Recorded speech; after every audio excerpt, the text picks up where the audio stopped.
got so much motherfucking design on right now. Break it down, bring it back, make it clap. I got 3 old thoughts, new block, wear that thing. Bitches on my line, and you know.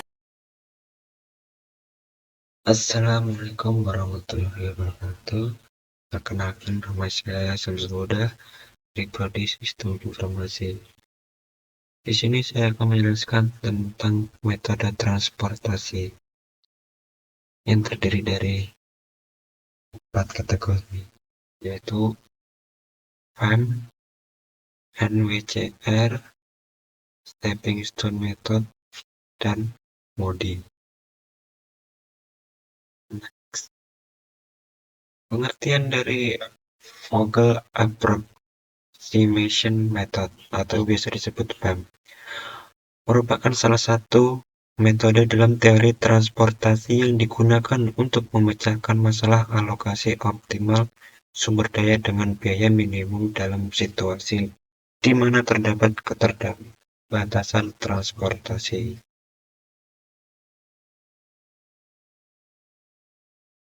Adapun kelebihan dan kekurangan FEM. Kelebihan FEM dikenal sebagai metode pendekatan yang dapat menghasilkan solusi yang mendekati optimal karena sifat heuristiknya. 2. Solusi yang dihasilkan oleh FEM dalam permasalahan transportasi sering kali cukup dekat dengan solusi optimal yang sebenarnya. 3. FEM dapat menghindari degenerasi, yaitu kondisi ketika alokasi 0 terjadi pada salah satu sel dalam tabel transportasi yang dapat mempengaruhi akurasi solusi. FEM menggunakan aturan penyusutan atau penalty rule untuk memastikan bahwa setiap baris dan kolom diberikan biaya pengurangan jika belum terisi, sehingga degenerasi dapat dihindari. Sementara di kekurangan FEM, yaitu meskipun FEM cenderung mendekati solusi optimal, namun tidak selalu menjamin solusi yang optimal. Terdapat kemungkinan solusi yang dihasilkan oleh FEM suboptimal, terutama dalam kasus permasalahan transportasi yang kompleks. Kedua, perhitungan yang kompleks merupakan tantangan dalam FEM, terutama dalam pemilihan sel untuk alokasi selanjutnya. Hal ini dapat mengakibatkan waktu komputasi yang lama, terutama pada permasalahan transportasi yang besar atau kompleks. Ketiga, FEM tidak dapat mengatasi perubahan dinamis dalam data masukan selama proses perhitungan, karena metodenya bersifat statis. Ini dapat mengakibatkan solusi yang dihasilkan tidak akurat jika terjadi perubahan data. Keempat, FEM hanya menghasilkan satu solusi optimal berdasarkan data yang diberikan dan tidak menghasilkan solusi alternatif. Metode ini tidak memberikan pilihan alternatif untuk membandingkan atau mengevaluasi beberapa opsi yang berbeda. Silakan langkah penggunaan FEM. 1. Menyusun kebutuhan, kapasitas masing-masing sumber dan biaya pengangkutan ke dalam matriks seperti tabel berikut. Kedua, dalam mencari perbedaan antara dua biaya terkecil dalam nilai absolut pada matriks CIJ, untuk setiap baris dan kolom dapat dilakukan sebagai berikut. Misalnya, pada baris W, biaya terkecil adalah 5 Rp.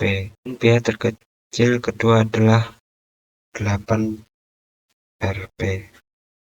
Sehingga nilai perbedaan untuk baris W adalah 8 kurang 5 sama dengan 3. Demikian pula untuk nilai-nilai lainnya.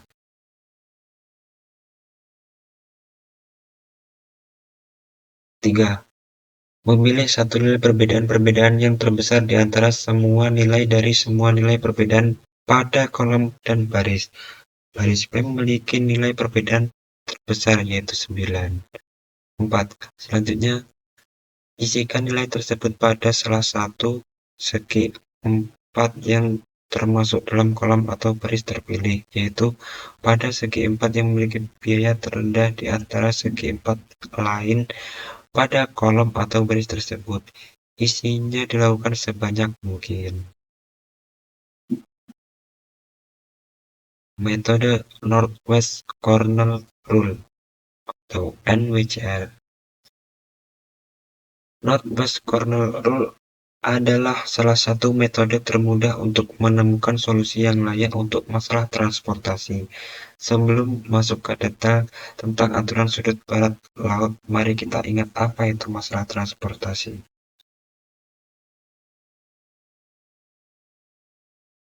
Kelebihan dan kekurangan NWCR. NWCR merupakan metode yang simpel dan mudah dipahami dalam mengatasi masalah alokasi sumber daya yang terbatas. Langkah-langkah mudah diikuti dan hasilnya dapat dengan mudah diinterpretasi. 2. NWCR memberikan solusi awal yang bisa dijadikan sebagai dasar atau titik awal dalam pemecahan masalah alokasi sumber daya yang terbatas. Solusi awal ini dapat digunakan sebagai langkah pertama dalam metode yang lebih kompleks. 3. NWCR dapat digunakan untuk mengatasi masalah alokasi sumber daya yang terbatas dengan ukuran yang besar. Meskipun sederhana, NWCR tetap efektif dalam menghasilkan solusi yang memadai untuk masalah yang kompleks dalam skala yang besar. Sementara di kekurangan NWCR, solusi yang dihasilkan oleh NWCR hanya memenuhi batasan sumber daya yang tersedia, namun belum tentu optimal secara ekonomi. 2. NWCR tidak mempertimbangkan biaya atau nilai aktivitas yang dialokasikan, dapat mengakibatkan alokasi yang kurang efisien. 3. NWCR tidak selalu menghasilkan solusi unik, memerlukan pengujian lebih lanjut atau metode tambahan untuk memilih solusi terbaik. 4. NWCR tidak dapat menangani batasan kompleks atau ketergantungan antar variabel, memerlukan metode lebih canggih untuk masalah yang lebih kompleks atau dengan batasan yang rumit. Langkah-langkah penggunaan NWCR. 1. Tentukan jumlah persediaan barang di setiap sumber dan jumlah permintaan di setiap tujuan. 2. Buat tabel alokasi yang menunjukkan biaya transportasi dari setiap sumber ke setiap tujuan. 3. Mulai dari sudut barat laut tabel alokasi. Alokasikan sebanyak mungkin barang dari sumber tersebut ke tujuan yang membutuhkan barang. 4. Setelah mengalokasikan barang dari sumber paling utara dan tujuan paling barat, tentukan sumber atau tujuan berikutnya dengan menambahkan alokasi pada baris atau kolom yang telah diisi secara maksimal. 5. Ulangi langkah 3 dan 4 sampai seluruh permintaan dan persediaan terpenuhi. Dalam gambar di atas, terdapat 3 sumber yang harus mengalokasikan barang ke 3 tujuan, di mana setiap tujuan memiliki jumlah demand yang harus dipenuhi. Selain itu, setiap sumber juga memiliki jumlah suplai yang harus dialokasikan ke tujuan.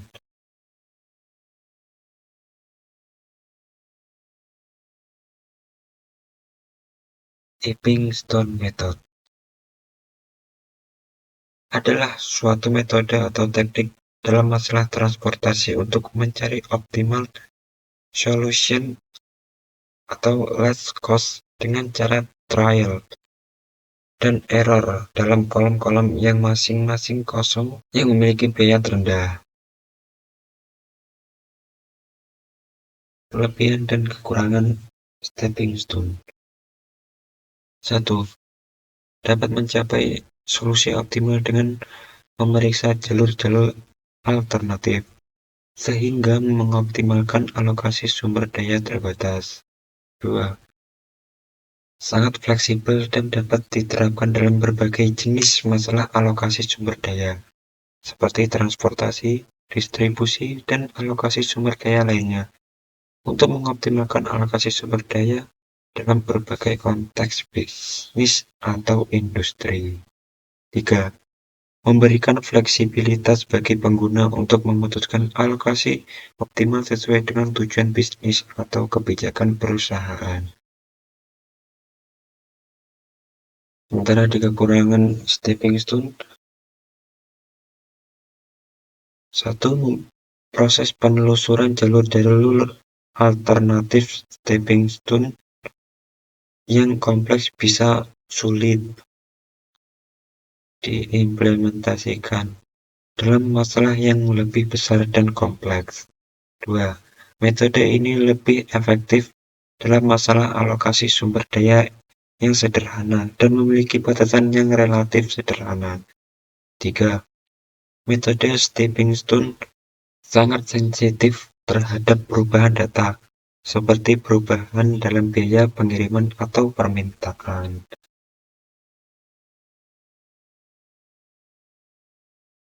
Langkah-langkah penggunaan metode stepping stone. 1. Membuat tabel alokasi, menyusun tabel yang berisi sumber daya, tujuan, dan biaya pengiriman antara setiap sumber dan tujuan. 2. Menghitung demand dan supply, menghitung jumlah demand dan supply dari setiap tujuan dan sumber. 3. Memulai dengan solusi awal. Memulai dengan solusi awal yang memenuhi demand dan supply. 4. Menghitung kontribusi biaya pada setiap sel kosong dalam tabel alokasi berdasarkan biaya pengiriman dan biaya yang timbul akibat tidak terpenuhinya demand pada tujuan atau sumber. 5. Mencari nilai optimal dari perbedaan aliran barang atau biaya pada sel kosong. 6. Menghitung perubahan total biaya. Menghitung perubahan total biaya jika nilai optimal diisi ke dalam sel kosong. 7. Membuat rute barang. Mengidentifikasi rute baru dari perpindahan aliran barang dan mengulangi proses di atas untuk setiap rute baru. 8. Mencari solusi optimal. Mengurangi proses di atas sehingga tidak ada perbedaan aliran barang yang menghasilkan perubahan total biaya yang lebih rendah, dan menemukan solusi optimal dalam tabel alokasi. 9. Verifikasi solusi. Memastikan bahwa jumlah supply dan demand terpenuhi, dan biaya pengiriman barang dioptimalkan.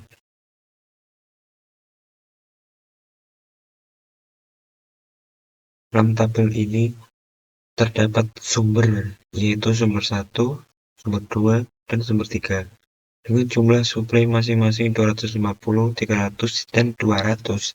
Selain itu terdapat 3 tujuan, yaitu tujuan A, tujuan B, dan tujuan C, dengan jumlah demand masing-masing 200, 250, dan 300. Biaya pengiriman barang antara setiap sumber dan tujuan ditunjukkan dalam sel-sel tabel alokasi. Sebagai contoh, biaya pengiriman barang dari sumber A ke tujuan A adalah 2. Biaya pengiriman barang dari sumber 1 ke tujuan B adalah 3. Dan biaya pengiriman barang dari sumber 1 ke tujuan C adalah 5.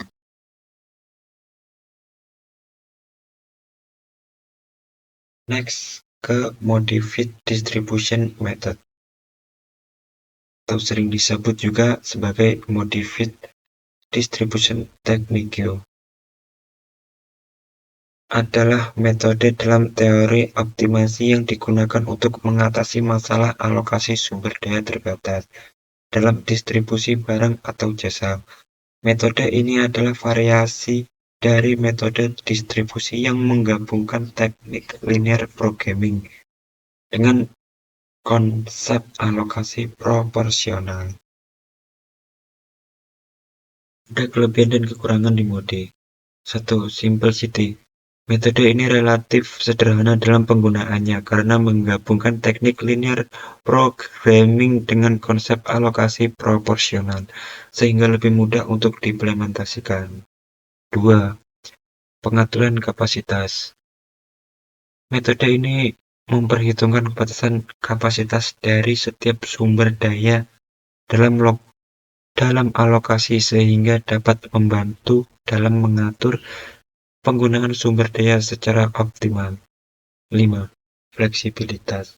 Metode ini dapat digunakan dalam berbagai situasi alokasi sumber daya, baik dalam distribusi barang maupun jasa, serta dapat diterapkan pada berbagai skala distribusi dari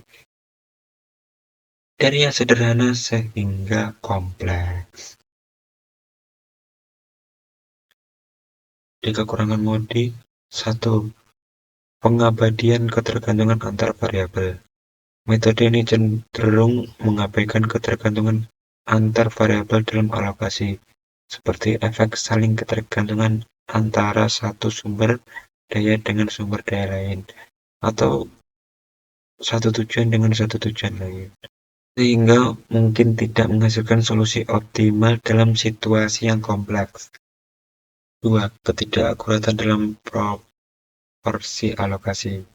Metode ini dapat menghasilkan alokasi yang tidak akurat jika proporsi presentase yang dihitung dari selisih antara demand dan supply tidak sesuai dengan kondisi nyata, atau faktor-faktor lain yang mempengaruhi distribusi. 3. Sensitivitas terhadap data. Metode ini dapat sangat sensitif terhadap perubahan data, seperti perubahan dalam demand, supply, atau kapasitas sumber daya, yang dapat mempengaruhi hasil alokasi yang ditemukan oleh metode ini, sehingga perlu pembaruan data yang cermat untuk memastikan keakuratan solusi yang dihasilkan. Langkah-langkah penggunaan metode MODI. 1. Mengidentifikasi jaringan transportasi dan kendaraan yang terlibat, termasuk rute transportasi dan jenis kendaraan yang akan dialokasikan kapasitasnya, seperti jalan raya dan bus. 2. Menghitung permintaan transportasi untuk setiap rute berdasarkan jumlah penumpang atau kendaraan yang menggunakan rute tersebut. 3. Menentukan kapasitas jaringan transportasi berdasarkan karakteristik jalan raya, jenis kendaraan, waktu, dan kondisi lalu lintas. 4. Menghitung alokasi kapasitas untuk setiap rute menggunakan rumus MODI yang menghitung sisa kapasitas pada setiap iterasi. 5. Memeriksa apakah alokasi kapasitas sudah mencukupi permintaan transportasi. Jika tidak, mengulangi langkah 4 sampai alokasi kapasitas mencukupi. 6. Mendistribusikan alokasi kapasitas pada setiap kendaraan yang terlibat dalam rute tersebut. 7. Memantau dan mengevaluasi hasil alokasi kapasitas, dan jika perlu memerlukan penyesuaian pada alokasi kapasitas pada iterasi berikutnya.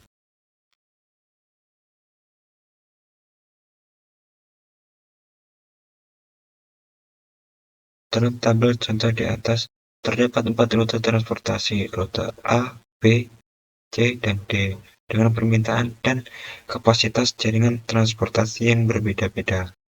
Kemudian, dilakukan alokasi kapasitas pada setiap rute menggunakan rumus MODI dalam beberapa iterasi. Pada iterasi pertama, alokasi kapasitas didasarkan pada permintaan transportasi. Pada iterasi selanjutnya, alokasi kapasitas diperbarui berdasarkan sisa kapasitas yang tersedia setelah alokasi pada iterasi sebelumnya. Proses ini diulangi pada iterasi berikutnya, sampai alokasi kapasitas sudah mencukupi permintaan transportasi pada setiap rute.